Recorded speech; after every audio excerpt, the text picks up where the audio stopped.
wabarakatuh. Selamat pagi anak-anak. Pagi, Bu. Bagaimana kabarnya hari ini? Baik, Bu. Nah, sebelum mulai pelajaran, ketua kelas silakan memimpin doa terlebih dahulu. Ya teman-teman, sebelum kita belajar, mari kita berdoa. Berdoa dimulai.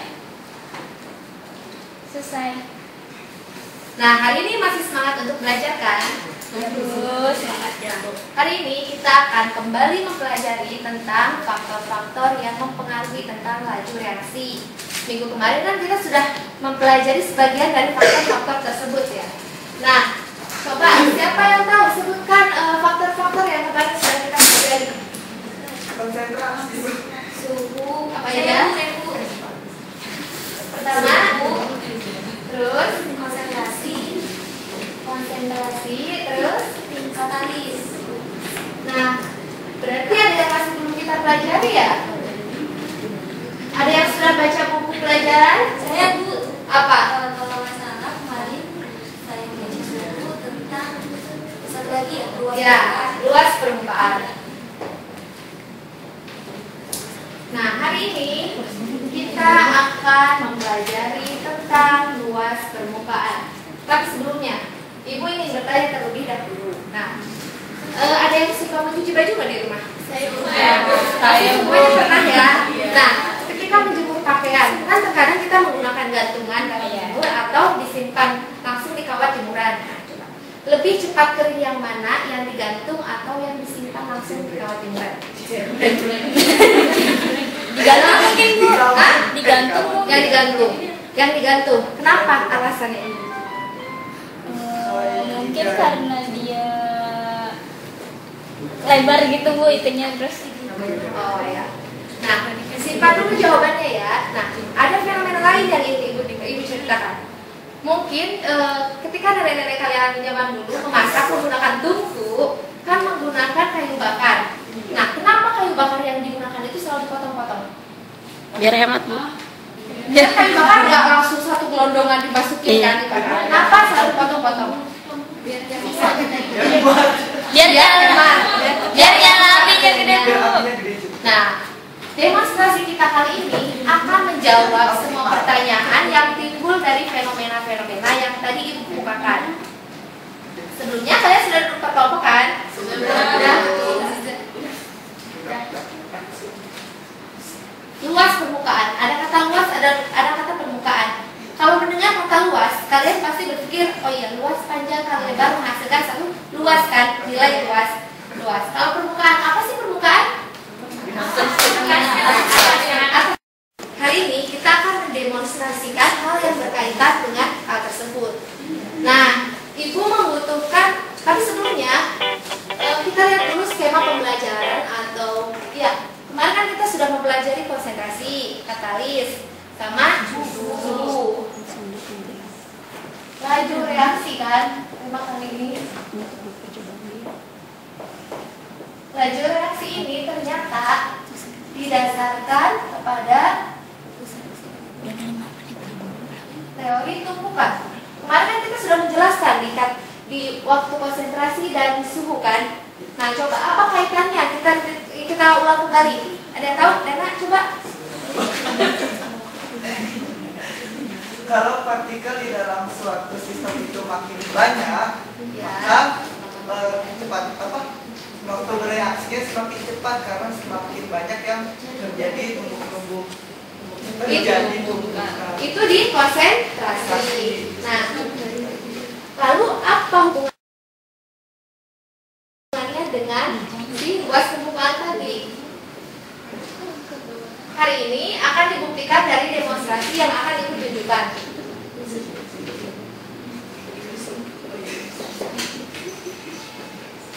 Bisa dicatat kalau misalnya ingin lebih jelas, bisa dicatat apa yang Ibu tulis di depan. Nah, di sini Ibu membutuhkan bantuan 2 orang, 1 orang untuk membantu Ibu memegang alat, yang satu lagi membantu Ibu sebagai timekeeper. Tapi Ibu ingin kalian semua ikut dalam demonstrasi ini. Jadi coba keluarkan HP kalian yang menggunakan HP yang ada stopwatch-nya. Jadi kita hitung bersama-sama waktu yang digunakan. Sebelumnya lihat depan. Di sini ada alat dan bahan yang akan Ibu gunakan.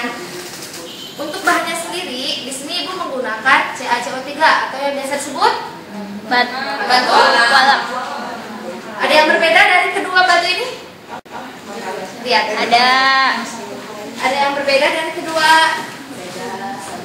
Yang satu Serbuk halus. yang satu kepingan. Pingannya. Nah, lalu ada larutan HCl. Di sini konsentrasinya 1 molar dan jumlahnya 5 mili, sama. Kedua-duanya 5 mili. Lihat. Berarti konsentrasi dari HCl ini sama. 1 molar dari 5 mili, dan untuk si bahannya sendiri sama, 1 gram, tapi yang berbeda, yang satu berbentuk serbuk, yang satu berbentuk kepingan. Ada yang bersedia membantu? Coba Rizky ya. Coba yang membantu untuk menghitung waktu siapa? Razizah ya.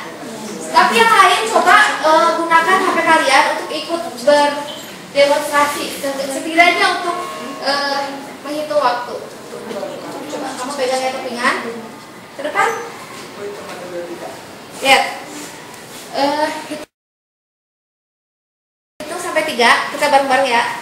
Kita lihat yang mana yang cepat bereaksi dan kenapa itu bisa terjadi. 1, 2, 3.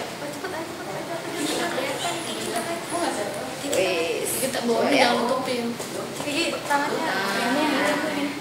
Wah, ternyata yang serbuk udah bereaksi ya, udah lebih cepat, udah menghasilkan gas. Kapan gue diberhentiin? Angkatan Kiki. Dikocok dikit biar bereaksi. Nah, karena ini masih bereaksi ketika dilihat adanya gelembung atau adanya interaksi kan. Nah, ini ternyata masih itu.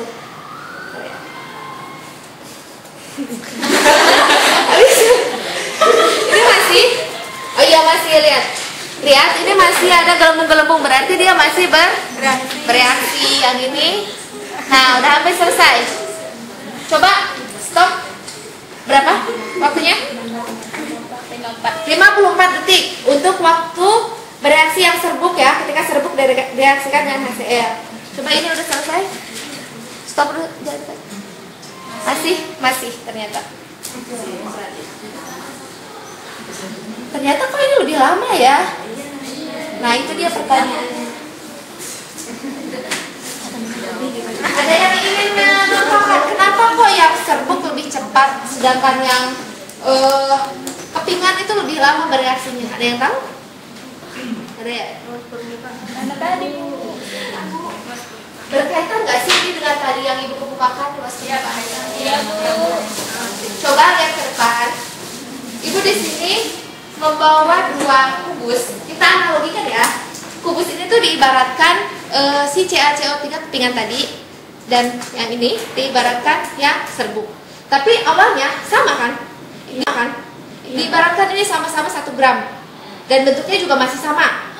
Nah, ketika yang ini udah nih kepingan, yang ini yang berbentuk kepingan awalnya, coba kita hancurkan, kita perkecil partikelnya.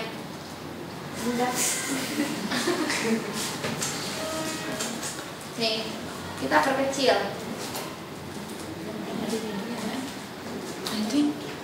Nah, dibuka.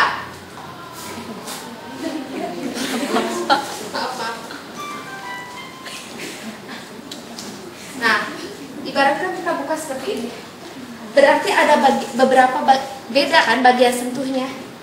Ketika berbentuk kotak seperti ini, hanya ada 1, 2, 3, 4, 5, 6. Berarti ada 6 bagian yang dapat berinteraksi secara langsung dengan partikel-partikel yang ada di larutan HCl tadi. Tapi jika kita perkecil ukurannya, berapa? Banyak kan? 1, 2, 3, 4. Ini juga. Lihat, ibu analogikan kan ini berbeda warna. Ketika kita buka beda warna berarti beda permukaan kan. Setiap dibuka lagi berarti ada permukaan lain yang bisa berinteraksi. Terus bagaimana hubungannya dengan tadi luas permukaan? Ada yang bisa menyimpulkan atau ada yang ingin berpendapat?